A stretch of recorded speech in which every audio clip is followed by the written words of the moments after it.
میرے محترم دوستو، جمعیت علماء اسلام کے خلاف منفی پروپیگنڈا اور جمعیت کے عزت و وقار کو مجروح کرنے کی مہم میں دینی قوتوں کو بتانا چاہتا ہوں۔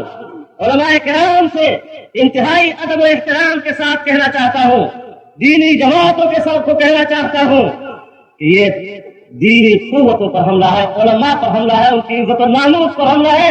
الحمد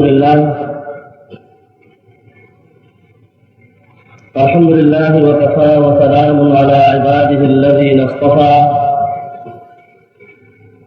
لا سيما على سيد الرسل وخاتم الأنبياء وعلى آله وصحبه ومن بهديه مهتدى. أما بعد فأعوذ بالله من الشيطان الرجيم. بسم الله الرحمن الرحيم. يا أيها الذين آمنوا إن تطيعوا الذين كفروا يردوكم على أعقابكم فتنقلبوا خاسرين بل الله مولاكم وهو خير الناصرين. سنلقي في قلوب الذين كفروا الرعب بما أشركوا بالله ما لم ينزل به سلطانا ومأواهم النار وبئس مثوى الظالمين. صدق الله العظيم. جناب صدر محترم، علماء کرام، بزرگان ملت، میرے دوستوں اور بھائیوں،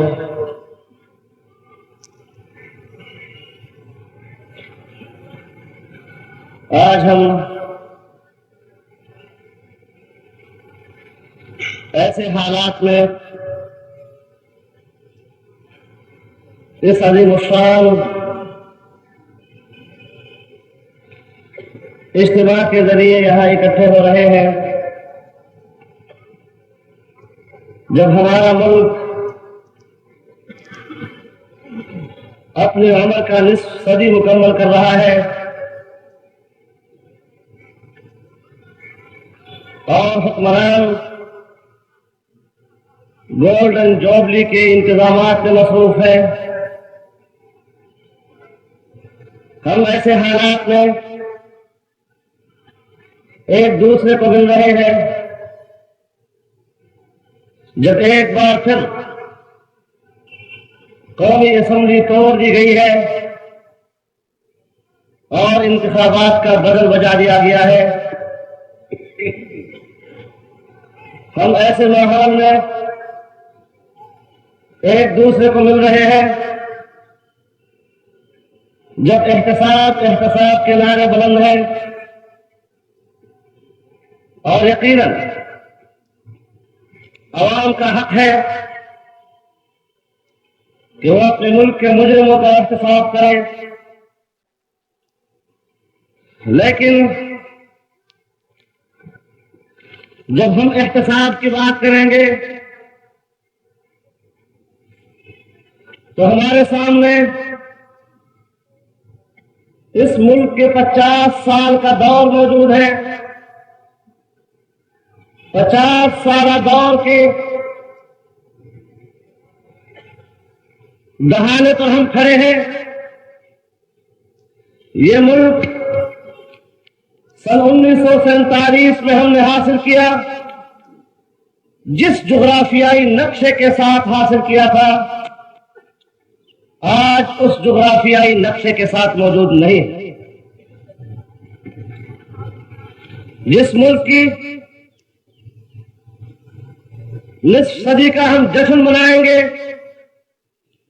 50 سال پہلے جب ہم نے یہ ملک جس نظریاتی تصور کے ساتھ حاصل کیا تھا آج اس نظریے کے ساتھ ہمارا ملک موجود نہیں ہے۔ 50 سال قبل ہندوستان کے 10 کروڑ مسلمانوں کو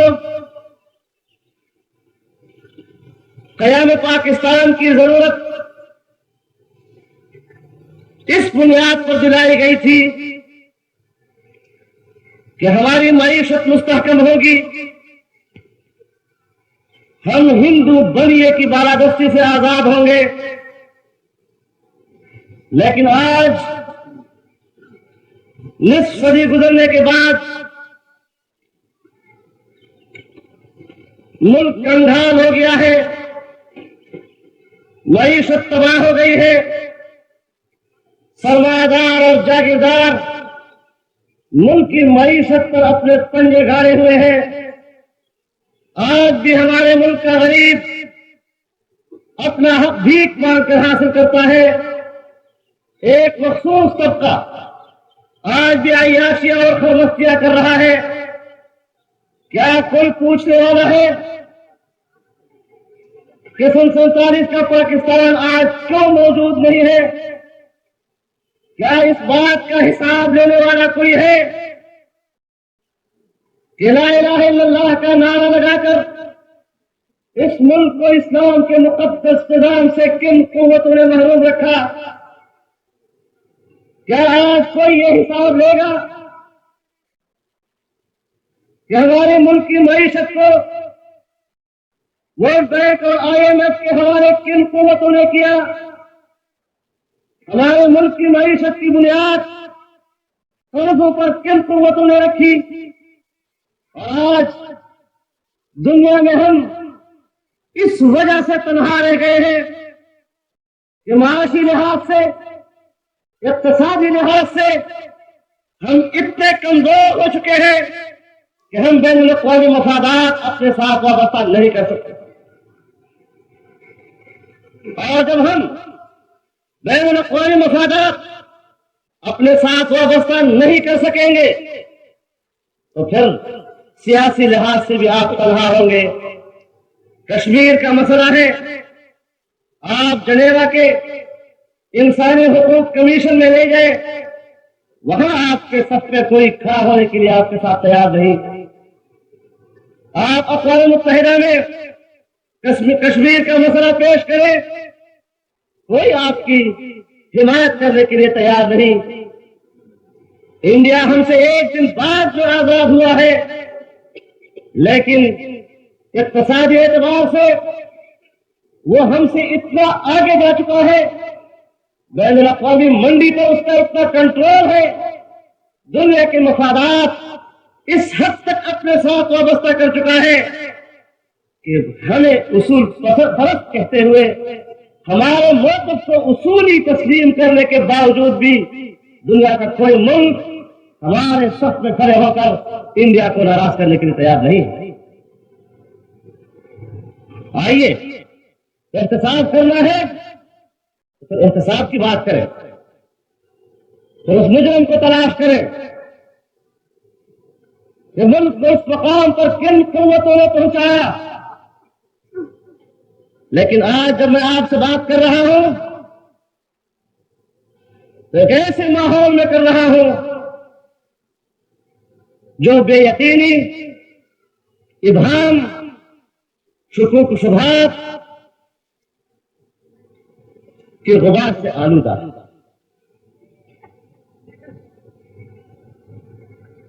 ذہن اور دماغ مضطرب ہے، حکمران بھی ڈسٹرب ہے، اور کچھ پتہ نہیں چلتا کہ گاڑی کا ڈرائیور گاڑی کو کدھر لے جا رہا ہے۔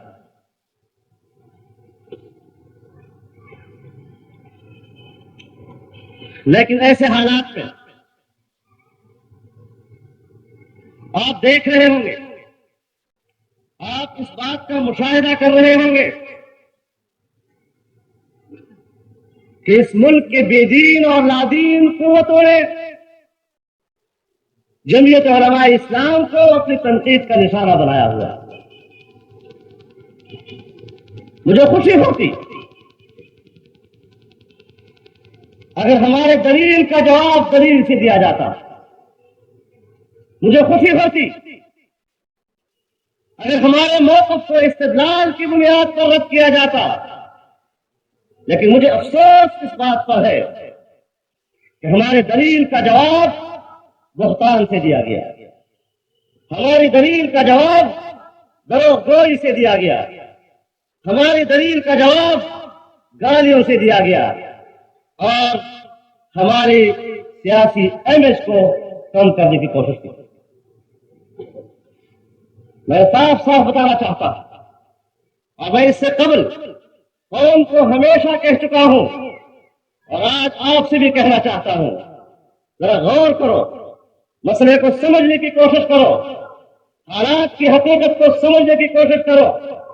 دنیا کے حالات بدل چکے ہیں، اور آج بین الاقوامی سطح پر روس اور امریکہ کی جنگ ختم ہو چکی ہے، کمیونسٹ نظریے کی حاکمیت ختم ہو چکی ہے، اور آج امریکہ اور مغرب پوری دنیا پر اپنی حاکمیت جمانا چاہتا ہے، سیاسی لحاظ سے بھی، اقتصادی لحاظ سے بھی، اور دفاعی لحاظ سے بھی پوری دنیا کو کنٹرول کرنا چاہتا ہے۔ اور ظاہر ہے کہ جب سرد جنگ کے نتیجے میں سوویت یونین ہار چکا اور وہ تحلیل ہو گیا، اور روس آج اقتصادی لحاظ سے مغرب کا تابعدار بن گیا ہے، تو ایسے حالات میں اب پاکستان میں مذہبی قوت ناقابل برداشت، نظریاتی جنگ ختم ہو چکی ہے۔ اب حکمران ہے تو بھی امریکہ کے پیروکار، اور اپوزیشن ہے تو وہ بھی امریکہ کا پیروکار۔ حکمران اپنے اقتدار کی بقا چاہتے ہیں تو امریکہ کو رضامند کرنے کی صورت میں، اور اگر اپوزیشن اقتدار تک پہنچنا چاہتی ہے تو امریکہ کو رضامند کرنے کی صورت۔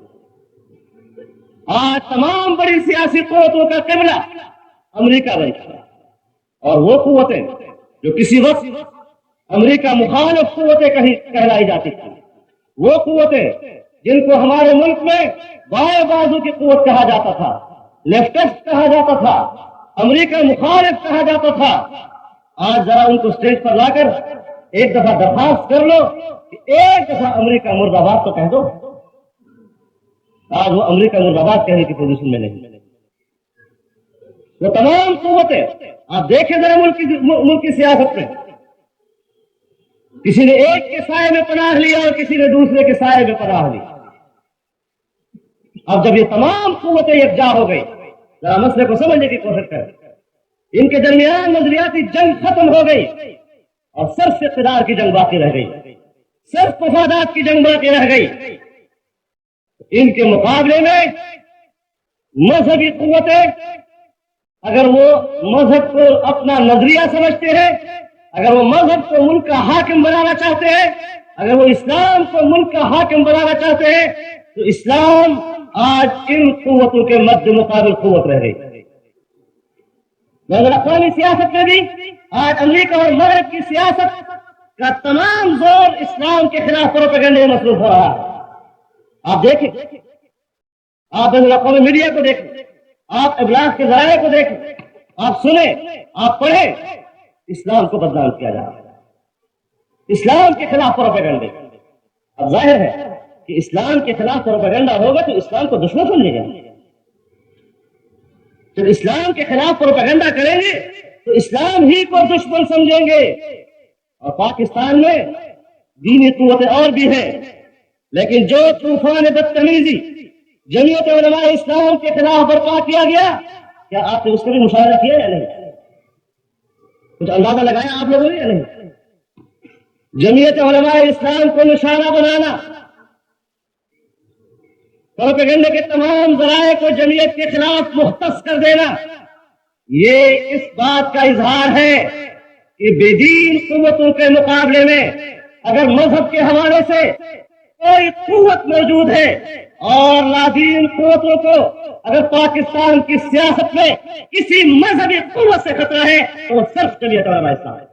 وہ صرف جمعیت علماء کو نشانہ بنانا، صرف اس کے امیج کو اور اس کے وقار کو نشانہ بنانا اس بات کی دلیل ہے کہ پاکستان میں اسلام کی اصل حقیقی نمائندہ قوت آج بھی جمعیت علماء اسلام ہے۔ پاکستان میں پارلیمانی اعتبار سے بھی جمعیت علماء سب سے بڑی قوت رہی ہے، اور میں آج بھی اللہ کے فضل و کرم سے اس بات کا دعویدار ہوں کہ جمعیت علماء پاکستان کی سب سے بڑی مذہبی قوت ہے اور ان طغیانی قوتوں کے خلاف کل بھی ہماری جنگ جاری تھی، آج بھی ہم ان کے خلاف جنگ کا اعلان کرتے ہیں اور پاکستان کی سرزمین پر ان قوتوں کے خلاف اس وقت تک ہماری جنگ جاری رہے گی جب تک ہماری جان میں جان ہے اور جب تک کہ ہمارے جسم میں خون کا ایک قطرہ موجود ہے۔ میرے محترم دوستو، جمعیت علماء اسلام کے خلاف منفی پروپیگنڈا اور جمعیت کی عزت و وقار کو مجروح کرنے کی مہم میں دینی قوتوں کو بتانا چاہتا ہوں، علماء کرام سے انتہائی ادب و احترام کے ساتھ کہنا چاہتا ہوں، دینی جماعتوں کے ساتھ کو کہنا چاہتا ہوں کہ یہ دینی قوتوں پر حملہ ہے، علماء پر حملہ ہے، ان کی عزت و ناموس پر حملہ ہے۔ آپ میں اگر کوئی دینی حمیت موجود ہے تو جمعیت علماء اسلام پر اس حملے کو اپنے خلاف حملہ تصور کریں اور بغلیں مت بجاؤ کہ جمعیت علماء اسلام تباہ ہو گئی، وہ تو اب اخبارات کا نشانہ ہے، بے دین قوتوں کا نشانہ ہے۔ یاد رکھو، کل جب میدان میں گھمسان کی جنگ ہوگی تو مقابلے میں جمعیت ہوگی، جمعیت کا کارکن ہوگا، جمعیت کا سپاہی ہوگا اور گلی کوچوں میں ہم ان کے خلاف جنگ لڑیں گے۔ اصل میں یہ غلط سمجھے ہیں در حقیقت ان کا خیال یہ ہے کہ ان مولویوں کو اسمبلی سے باہر نکالنا، گاندھیوں کے ذریعے باہر نکال دو۔ مجھ سے کسی نے کہا کہ جی آپ 88 میں زیادہ نشستیں لے گئے، پھر 90 میں اس سے کم ہو گئی، پھر 93 میں اس سے کم ہو گئی، یہ کیا وجہ ہے؟ میں نے کہا مجھے بتاؤ، یہ وجہ مجھے بھی معلوم نہیں کہ ہمیں 90 میں ووٹ ملے، 88 میں ووٹ ملے، 90 میں ووٹ اس سے زیادہ ملے، سیٹیں کم ملی، 93 میں ووٹ اس سے زیادہ ملے اور سیٹیں کم ملی۔ یہ سوال مجھے بھی اس کا جواب نہیں آتا کہ ووٹ میں اضافہ ہے اور نشستوں میں کمی، یہ سوال مجھے بھی بتایا جائے۔ تمہاری آنکھیں اب بھی نہیں کھلتی جب پاکستان کے انتہائی ذمہ دار لوگوں نے کہا کہ ہم نے 14 کروڑ روپے بینک سے نکال کر مذہبی قوتوں کے خلاف رقم میں استعمال کیا؟ تمہاری آنکھیں اس وقت بھی نہیں کھلی تھی۔ ان کا خیال یہ ہے کہ اسمبلیوں سے ان کو باہر کر دو تو بس ان کی سیاست ختم ہو جائے گی۔ میں آج اس جلسہ عام کے ذریعے اور ایک کھلے الفاظ کے ساتھ کہنا چاہتا ہوں کہ جمعیت علماء اسلام میری جماعت ہے، جب وہ فیصلہ کرے گی وہ اس دن کا فیصلہ ہوگا۔ ذاتی طور پر میں سمجھتا ہوں پارلیمان کی سیاست اور انتخاب کی سیاست اپنی افادیت ہو چکی ہے۔ ہم اپنی جنگ اب اسمبلیوں کے ذریعے نہیں لڑنا چاہتے، ہم اپنی جنگ کو اسمبلیوں تک محدود نہیں رکھنا چاہتے۔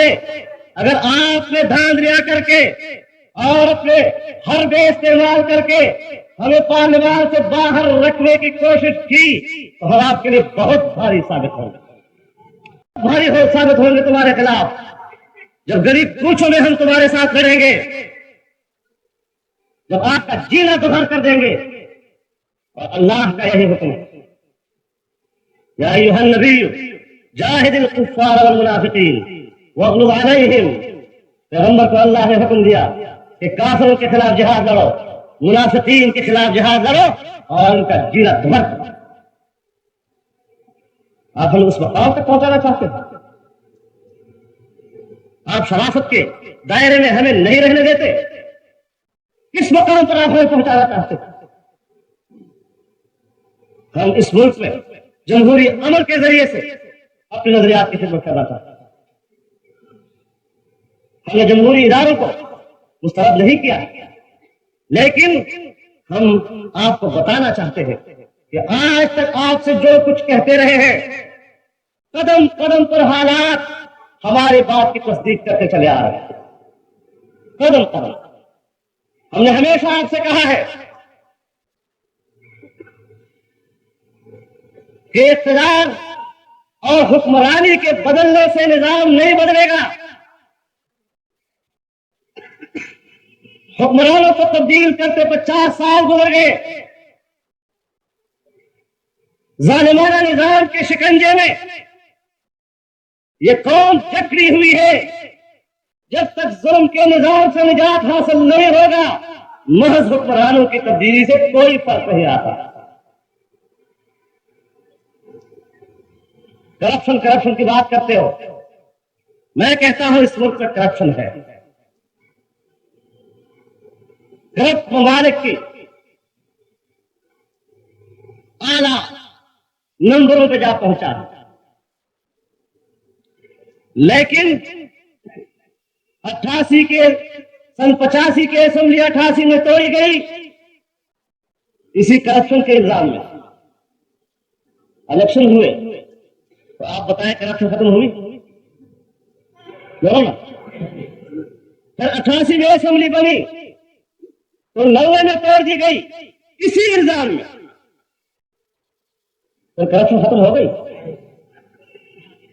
پھر 90 میں اسمبلی بنی 93 میں اسمبلی توڑ دی گئی اسی الزام میں. آپ بتائیں کرپشن ختم ہو گئی؟ پھر 93 میں اسمبلی بن گئی. آج اس اسمبلی کو توڑ دیا گیا اسی مرض کی وجہ سے. تو کرپشن کی مرض کا علاج ہمیشہ اسمبلی توڑنا اور انتخابات، جبکہ اس علاج سے اس بیماری کی شفا نہیں ہوتی. آج لغاری صاحب کہتے ہیں میں اس کا علاج کر کے رہوں گا. ہم کہتے ہیں خوش آمدید، بسم اللہ، آپ علاج کریں. کیا علاج ہے اس کا؟ میں نے کہا لغاری صاحب بہت اچھے آدمی ہیں، ملک معراج خارے صاحب بہت اچھے آدمی ہیں، فقیر منش آدمی ہیں، دیانت کا مظاہرہ بھی کرتے نظر آ رہے ہیں. لیکن ڈاکٹروں کی جو ٹیم انہوں نے چنی ہے وہ ٹیم خود بیمار ہے. ڈاکٹروں کی بیمار ٹیم آپ بتائیں بیماری کا علاج کر سکے گی؟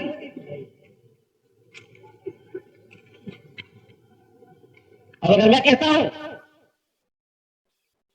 کہ پاکستان میں ان قوتوں سے مجھے محاسبے کی کوئی توقع نہیں تو کہتے ہیں صاحب ذرا تو احتساب کیوں کھا سکتا؟ احتساب چاہیے. احتساب اس بات کا ہونا چاہیے اس ملک کو کس نے توڑا کہ پاکستان کا غریب اپنے ملک میں آج بھی اپنا حق کیوں بھیک مانگ کر حاصل کر رہا ہے، لیکن اس کا حساب کرنے کے لیے کوئی تیار نہیں. اس کا حساب نہیں چاہیے ہمیں. اور پھر احتساب بھی کرنا چاہتے ہیں اور انتخابات بھی. نگران حکومت کی بنیادی ذمہ داری انتخابات کرانا ہے، تو انتخابات ان کی سب سے بنیادی ذمہ داری ہے. اور جو قوت انتخابات کراتی ہے وہ قوت غیر جانبدار رہتی ہے. وہ کبھی قوم کو تاثر نہیں دیتی کہ ہم کسی کے خلاف فریق، کبھی تاثر نہیں دیتی. لیکن احتساب کا پنگا بھی سر لے لیا. اب احتساب بھی ہونا چاہیے. احتساب مکمل ہوتا ہے تو الیکشن مشکل ہے ان دنوں میں. الیکشن وقت پر کرتے ہیں تو احتساب نہیں ہوتا. اب یہ اضطراب ہے، پریشانی ہے یا نہیں؟ اس پریشانی میں آج حکمران بھی مبتلا ہے، قوم بھی مبتلا ہے، اور آج عام آدمی یہی سوال کرتا ہے الیکشن ہوں گے یا نہیں. لیکن بہرحال چونکہ مسئلہ عدالت میں ہے، میں اس وجہ سے اس بات کو بحث نہیں کرنا چاہتا. یہ ان کی مرضی پر ہے کہ وہ کیا فیصلہ صادر کرتی ہے. مجھے تو اس بات کا رونا ہونا ہے، میں نے تو اس بات کا احساس کرنا ہے کہ پاکستان میں پاکستان کا نظام تضادات کا مجموعہ ہے. یہ ملک اسلام کے نام پر حاصل کیا گیا، لیکن مسلمان معاشرے میں نظام برطانیہ کے قانون اور نظام کا مسلمان معاشرے سے کیا تعلق ہے؟ معاشرہ مسلمانوں کا، سوسائٹی مسلمانوں کی، قانون اور نظام برطانیہ کا. اور یہ کہ آئین ہمارا کہتا ہے اسلام اس ملک کا مملکتی مذہب ہے، اور حکمران اس ملک کو چلاتے ہیں سیکولر انداز کے ساتھ. آئین کا تقاضا کچھ ہے اور حکمرانوں کا عمل کچھ ہے. تو آپ بتائیں ان تضادات میں اس ملک کی مشکلات حل ہو سکتی ہیں؟ لیکن تمام پر جرم کی ذمہ داری جمعیت علماء اسلام ہے۔ ملک توڑنے کے مجرم یہ لوگ، اسلام کے راستے میں رکاوٹ یہ لوگ، آئین کو سپوتاش کرنے کے ذمہ دار یہ لوگ، خزانہ خالی کرنے کے ذمہ دار یہ لوگ، لیکن نشانہ ہے جمعیت علماء اسلام۔ جیسے بہت بڑی کوئی گنہگار قوت، میں قابل معافی کوئی جرم ہم نے کیے، ہاں 3 سال ہم نے اسمبلی میں گزارے، 3 سال گزارے، 5 سال کے لیے آپ نے بھیجا تھا، 3 سال کے بعد آپ کے پاس ہمیں واپس بھیجا۔ آپ کے فیصلوں کی بھی ماشاء اللہ کیا قدر ہوتی ہے کہ آپ بھیجتے ہیں 5 سال کے لیے، اور وہاں ایک آدمی جب چاہے آپ کے فیصلے کو مسترد کرے، جب چاہے مسترد۔ کہتے ہیں ضروری ہو گیا تھا، اسمبلی توڑنا ضروری ہو گیا تھا۔ ہم نے کہا یہ عجیب بات ہے، جرم حکمران کرے اور سزا اسمبلی کو ملے؟ کیا صدر پاکستان نے پارلیمنٹ کا اجلاس بلا کر پارلیمنٹ کے سامنے حکومت کی کارکردگی رکھی؟ کیا صدر پاکستان نے اعتماد کا ووٹ حکومت دے یا ہم ان کے خلاف عدم اعتماد کریں؟ کیا حکمرانوں کی کارکردگی سے انہوں نے پارلیمنٹ کو آگاہ کیا؟ اگر وہ آگاہ کرتے اور پارلیمنٹ اس کے باوجود کارروائی نہ کرتی، عدم اعتماد کی تحریک نہ لاتی، حکمرانوں کو تبدیل کرنے کا عمل اختیار نہ کرتی، پھر پارلیمنٹ مجرم ہوتی، پھر آپ پارلیمنٹ ہوتی۔ لیکن بہرحال وہ فیصلہ ہو چکا، ہم اس بات کو ایشو نہیں بنانا چاہتے، ہم پھر عوام کے سامنے آئے۔ اور آپ کو بتانا چاہتا ہوں، جمعیت علماء اسلام کو آپ نے بھیجا، ہم 4 نمائندے قومی اسمبلی میں تھے، ظاہر ہے کہ 4 نمائندے قانون کو پاس نہیں کر سکتے، 4 آدمی سے قانون پاس ہوتا نہیں ہوتا، لیکن 4 آدمی اس اسمبلی میں اتنے بھاری ثابت ہوئے کہ نہ تو ہم نے کوئی اسلامی قانون کہ جو آج تک بنا ہو اس قانون کو بدلنے دیا، اور نہ کوئی غیر اسلامی قانون ہم نے بننے دیا۔ بننا تو درکنار، وہ تو دور کی بات، کوئی غیر اسلامی قانون اسمبلی کے دروازے سے اندر بھی ہم نے نہیں آنے دیا۔ اگر 3 آدمی یا 4 آدمی 3 سال کے اندر ایسی حکمت عملی اپنائے کہ جس حکمت عملی کے نتیجے میں وہ اپنے عقیدے کا تحفظ کرتے ہیں، وہ اپنے قوس کا تحفظ کرتے ہیں، اس طرح تحفظ کرتے ہیں کہ اگر کوئی اسلامی قانون ملک میں موجود ہے تو اس کو بدلنے نہیں دیا، اور اگر کوئی غیر اسلامی قانون حکومت لانا چاہتی ہے تو اسمبلی کے دروازے سے بھی اندر نہیں آ رہی۔ حالانکہ ایسے واقعات آئے، ناموس رسالت کے قانون کو بدلنے کی کوشش کی گورنمنٹ نے، تمام دینی جماعتوں نے اس پر احتجاج کیا، لیکن پارلیمنٹ کے اندر جمعیت علماء اسلام نے پیپلز پارٹی کی حکومت کو واضح کیا کہ اگر آپ نے ناموس رسالت کے قانون میں اپنے اکثریت کے بلبوتے پر ترمیم کرنے کی کوشش کی تو جمعیت علماء اسلام ملک بھر میں آپ کا مقابلہ کرے گی۔ خدا کی قسم آپ اس تبدیلی کو، اس قانون میں ترمیم کو نبھا نہیں سکیں، آپ کے لیے مشکل ہوگا، اور تب جا کر کو فیصلہ ہونا۔ دینی مدارس کے خلاف حکومت نے کیا کچھ نہیں کیا، ان کو خطرہ دینی مدارس سے، کیونکہ دینی مدارس میں طالبان پڑھتے ہیں، طالبان بہت بڑی خوف ہے۔ اب طالبان وہاں افغانستان میں لڑ رہے ہیں اور یہاں ہمارے یہاں لڑ رہے ہیں، کہاں رہے ہیں؟ عجیب لوگ، عجیب لوگ۔ ہمارے بارے میں پروپیگنڈا یہ کہ طالبان ہمارے لوگ ہیں افغانستان میں، ہم پاکستان میں، اور ہمارے لوگ ہیں۔ تو ہمارے لوگ کیسے ہوئے؟ ہمارے لوگ تو وہ ہیں جو پاکستان میں پڑھ رہے ہیں، لیکن جو افغانستان میں ہے وہ ہمارے کیسے؟ لیکن الزام یہ ہے کہ وہ ہمارے، یہ عجیب فضل رحمان ہے کہ افغانستان میں تو طالبان کی قوت سے اسلامی انقلاب برپا کر رہا ہے اور جہاد لڑ رہا ہے اسلام کے لیے، اور پاکستان میں اسلام کا راپر ہوگا چلتا ہے. یہ بھی عقل قبول کرنے والی بات ہے. یہ عجیب سا جواب ہے کہ طالبان اس کے افغانستان میں اسلامی انقلاب برپا کر رہے ہیں اور پاکستان میں اسلام کا راپر ہوگا.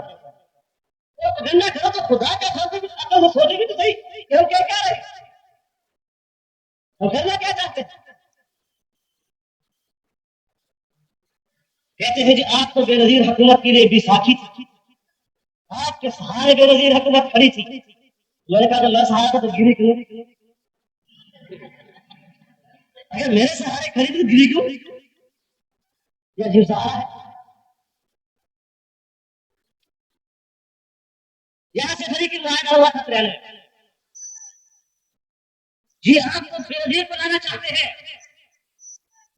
تو معاہدہ بھی ہوا، وزیر اعظم کا بھی میں نے نہیں دیا ان کو. اگر ہم نے انتخابی ایڈجسٹمنٹ کوئی نظریاتی سودا کیا ہوتا تو پھر وزیر اعظم کو ووٹ ہم دیتے تھے. لیکن انتخابی عمل ہے جو پور ہوتے رہتے ہیں اور اسمبلی میں اپنی نظریات کی بات ہوتی ہے. سرحد میں ہوا اور سندھ میں جمعیت کا مقابلہ تھا، یعنی بے نظیر صاحبہ کے مقابلے میں صرف جمعیت کا آدمی کھڑا تھا، کوئی دوسرا کینڈیڈیٹ بھی نہیں تھا. میں تو صوبے کا لیڈر نہیں ہوں، میں تو جواب کا مرکزی رہنما سمجھا جاتا ہوں. میں تو سندھ میں بھی ہوں، سرحد میں بھی ہوں، بلوچستان میں بھی ہوں. یہ عجیب فضل الرحمان ہے کہ یہاں تو بھی کوئی پارٹی بنانا چاہتا ہے، وہاں بے نظیر کو ہرانا چاہتا ہے. عجیب ترکے ہیں لوگ لگا رہے ہیں. کوئی عقل کی بات کرو، کوئی سوچ سمجھ کر بات کیا. اور پھر عجیب بات، میں اگر دین کے خلاف کوئی کام کروں تو چاہیے کہ دینی قوتیں مجھ پر تنقید کریں. میں اگر دین کے خلاف کام کرتا ہوں، میں اگر کرپشن کرتا ہوں، میرا اگر کردار بالکل اسلام کے لیے نقصان دہ ہے تو اس کا احساس سب سے پہلا احساس دینی قوتوں کو ہونا چاہیے. لیکن دینی قوتیں تو میرے خلاف یہ زبان استعمال نہیں کرتی. بے دین قوتیں مجھے کہتی ہے تم اسلام کی مخالف ہو، بے دین قوتیں مجھ پر الزامات لگاتی ہے. اگر میں اسلام کے خلاف کوئی عمل کرتا تو پھر میں دینی قوتوں کا نشانہ بنتا. وہ قوتیں زیادہ میرے خلاف متحرک ہوتی، وہ زیادہ باتیں کرتی میرے خلاف. ہاں، سوچ میں اختلاف آیا ہے، ہم نے بھی تنقید کی ہے، انہوں نے بھی تنقید کی ہے، لیکن ایک نظریاتی اختلاف کی بات اپنی جگہ پر. لیکن اگر میرے اقدامات اسلام کے لیے نقصان دہ ہوتے یا جمعیت علماء اسلام کے فیصلے اسلام کے لیے نقصان دہ ہوتے تو اس پر زیادہ رد عمل دینی قوتوں کو ہونا چاہیے تھا. یہاں رد عمل ان قوتوں نے ظاہر کیا کہ اس کا خود اسلام اور دین کے حوالے سے کوئی نہیں. اب صرف جمعیت علماء اسلام کو ہدف بنانا یہ دلیل ہے اس بات کی کہ اسلام کے حوالے سے سب سے بڑا خطرہ ان قوتوں کے لیے سب جمعیت علماء اسلام ہے. اور وہ چاہتے ہیں کہ چونکہ پاکستان میں مذہبی ذہن سب سے زیادہ جمعیت علماء سے وابستہ ہے، اگر اس قیادت سے خود اعتمادی پیدا کر لی جائے تو پھر یہ مذہبی ذہن منتشر ہو جائے. اور ہمارے خلاف جو طوفان بدتمیزی اٹھایا گیا، یہ جہاں علماء کی توہین ہے تو خدا دے اس پہلوان کے عوام کی بھی توہین ہے. یہ صبح میں بات کرتے ہیں اور حساب کتاب لگا اور بات کرتے.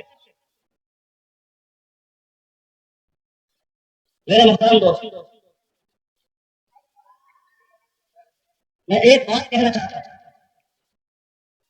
جمعیت علماء اسلام اسلام کی بات کرتی ہے، لیکن قوانین اور مواد اور جاگیردار طبقہ کہتا ہے کہ خدمت تو ہم کرتے نہیں، ہم اسلام کی بات کرتے ہیں. اور نظریے کے اعتبار سے بھی ہمارا مقابلہ کرو، کردار کے حوالے سے بھی ہمارا مقابلہ کرو. ہم نظریاتی لحاظ سے بھی سمجھتے ہیں کہ سب سے اعلیٰ ترین نظریے کے حامل لوگ ہیں. اور کردار کے حوالے سے بتانا چاہتا ہوں، 1972 میں مفتی صاحب کی حکومت یہاں قائم قائم ہوئی پاکستان کی تاریخ میں پہلی مرتبہ ایک مخلوط حکومت کے سربراہ بنے ہیں صوبے میں 9 مہینے انہوں نے حکومت کی. آج بھی سینئر بیوروکریٹ یعنی غیر افسران ان سے معلوم کیجیے کہ انتظامی اعتبار سے آپ کا اعلیٰ ترین صلاحیتوں کا وزیر اعلیٰ کون بنا. 88 میں بلوچستان میں ہم بگٹی صاحب کے مخلوط حکومت میں شامل تھے تو بگٹی صاحب نے اعتراف کیا کہ سب جمعیت علماء اسلام کی وزارتیں ہیں کہ جو دیانت کی بنیاد پر کام کر رہے ہیں. سنوے کے الیکشن کے بعد ہم بلوچستان میں جمالی صاحب کی مخلوط حکومت میں شامل تھے تو جمالی صاحب نے اعتراف کیا کہ سب جمعیت علماء اسلام کے منسب ہے جو بددیانتی سے پاک ہے باقی تو گل نہ چاہتا. ابھی جو اسمبلی ٹوٹی صوبہ سرحد میں مخلوط حکومت میں ہمارے پاس ایک نمبر ایک وزارت تھی ہمارے پاس اور اس وزارت کے پاس 9 ارب روپے کا فنڈ تھا اور وزارت خزانہ نے اس کے آڈٹ والوں نے صرف اور صرف اس محکمے پر تحصیلی خط لکھا جو جمعیت علماء اسلام کے پاس تھا کہ آپ کے مالیاتی نظام میں کوئی گھپلا موجود نہیں, کوئی ناہمواری نہیں ہے, کوئی کرپشن نہیں ہے. تمام محکموں میں صرف اور صرف جمعیت علماء اسلام کے محکمے کو وزارت خزانہ کی طرف سے تحصیل کا خط جاتا ہے کہ آپ کے محکمے میں کوئی مالیاتی بدعنوانی نہیں ہوئی. آپ بتائیں کہ جس پارٹی کا کردار یہ رہا ہو کہ آج تک کوئی حکومت ان کے حوالے سے استعمال نہیں کر سکا ہے, آپ ان کے کردار کی بات کردار کے حوالے سے آئے بات. قومی اسمبلی میں عورتوں کی سزائے موت کو ختم کرنے کی تجویز آئی, حکومت نے قانون پاس کرنے کی کوشش کی, جمعیت علماء اسلام نے مزاحمت کی, بھرپور مزاحمت کے نتیجے میں ہم نے حکمرانوں کو صفائی میں مجبور کر. سیدھی بات معاملہ کچھ اور ہے اور بیان کچھ اور. ہم پارلیمنٹ کی سیاست میں غیر جانبدار ہیں اور اپنے مقصد کے تحفظ کی جنگ لڑی. وہ جنگ بھی ہم نے جیتی اور خدمت کے حوالے سے بات تو ہم نے خدمت کی. وہ قوانین جو کہتے تھے کہ نبی اسلام کی بات کرتا ہے خدمت تو ہم کرتے ہیں. میں آج تم کو بتانا چاہتا ہوں کہ آئیے میرا اسماعیل خان میں مقابلہ کرے. میرے کی پوری تاریخ میں, پوری دور کی تاریخ میں یہ جو گزشتہ 2-2.5 سال کے ہماری خدمات ہیں اس کے مقابلے میں خدمات لا کے دکھاؤ تو صحیح, لا کے دکھاؤ تو چیلنج کرتے ہیں. اور جو کچھ ہم نے اس خطے کی خدمت کی ہے وہ دیانت کی ایک مثال لا کر فضل الرحمان نے پارلمنٹ بیچے, فضل الرحمان کا اتنے بڑے بنگلے, فضل الرحمان کی اتنے بڑے پلازے. میں نے کہا 24 گھنٹے کے اندر 24 گھنٹے کے اندر ضرورت ہو کسی میں پورے ملک کو چیلنج کرتا ہو, گورنمنٹ کو چیلنج کرتا ہو, سیاسی پارٹیوں کو چیلنج کرتا ہو, وقت ضائع نہ کرے, 24 گھنٹے کے اندر لسٹ ضائع کرے. فضل الرحمان نے پرمٹ پہنچ لی ہے, فضل الرحمان کا پیٹ بیلنس چھاپے, فضل الرحمان پر کوئی قرض ہے تو بتائے. اور جمعیت علماء اسلام کے ہر ممبر کے بارے میں کہتا ہوں بتاؤ کوئی حکومتی مفاد انہوں نے حاصل کیا ہو, ہم کل بھی قوم کے سامنے جواب دیتے, آج بھی قوم کے سامنے جواب دے اور اخبارات کو اس کی لسٹ آئے بارشوں سے کام ہوتے. یہ کام فضل الرحمان کی سفارش سے ہوا ہے, فضل الرحمان نے سفارشیں کی ہے. تو اسمبلی کے اندر اگر ہم نے سفارشیں کی ہے تو آپ بتائیں ہم اسمبلی میں گئے کس لیے کہ ہم سفارش بھی نہ کر سکے. اسمبلی میں جائیں گے تو سفارش کریں گے, عوام کے نمائندے ہیں, لوگ آئیں گے, چھوٹے کام بھی لائیں گے, بڑے کام بھی لائیں گے. بڑے بڑے مسائل میں سفارشیں کی ہے, بھرپور طور پر کی ہے. یہ کوئی شرم کی بات نہیں, یہ کوئی جرم نہیں ہے. اور سفارش غلط ہے یا صحیح, میرٹ ہے یا نہیں, یہ حکومت کی ذمہ داری ہے. وہ بتائیں ہمیں آپ کی سلامی سفارش وہ میرٹ پر نہیں, وہ قاعدے اور ضابطے کے خلاف ہے اور ہم نے کوئی بتا رہا ہے. کوئی بات ہے جب ہم عوام کے نمائندے ہیں, ہم عوام کی سفارش حکومت کے پاس نہیں لے جائیں گے, عوام کی آواز حکومت کے پاس نہیں لے جائیں گے, کون لے کر جائے گا؟ یہ کوئی بات ہے. جو اڑا رہے ہو تو بولو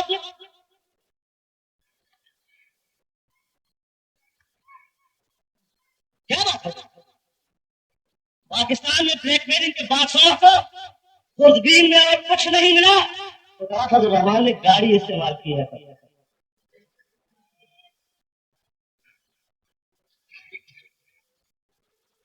گاڑی استعمال کی تو گاڑی کیوں استعمال نہ کرو؟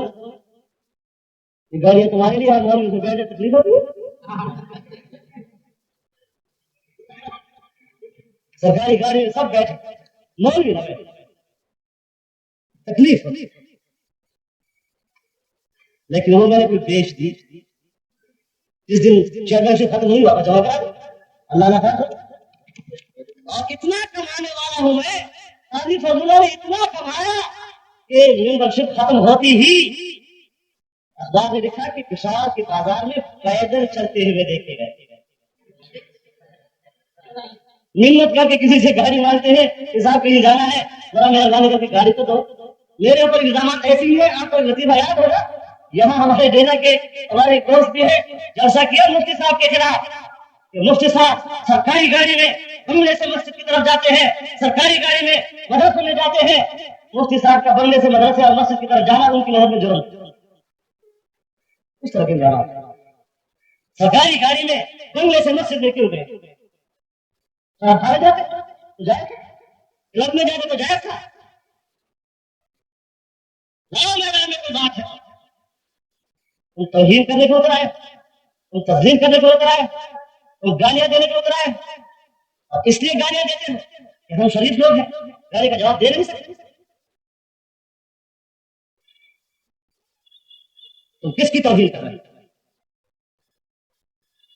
تم علماء کی توہین کر رہے ہو تم ان عوام کی توہین کر رہے ہو جب ہم اعتماد کیا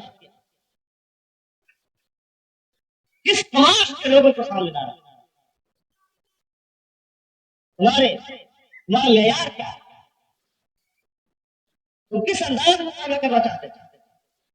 اور یاد رکھو عجیب عجیب باتیں کی جاتی ہیں.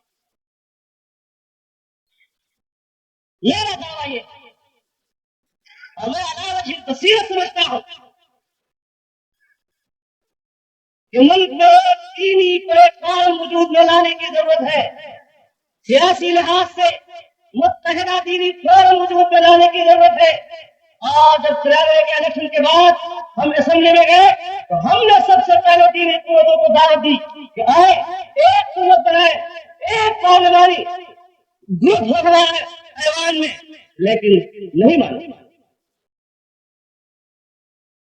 ابھی الیکشن کا اعلان ہوا ہم گھر گھر جا کر ان کو منت کر رہے ہیں آئیے ایک سیاسی قوت بنے ایک طاقت بن کر لڑے یہ دین قوتوں کے مقابلے میں اپنی طاقت تقسیم نہ کرے. لیکن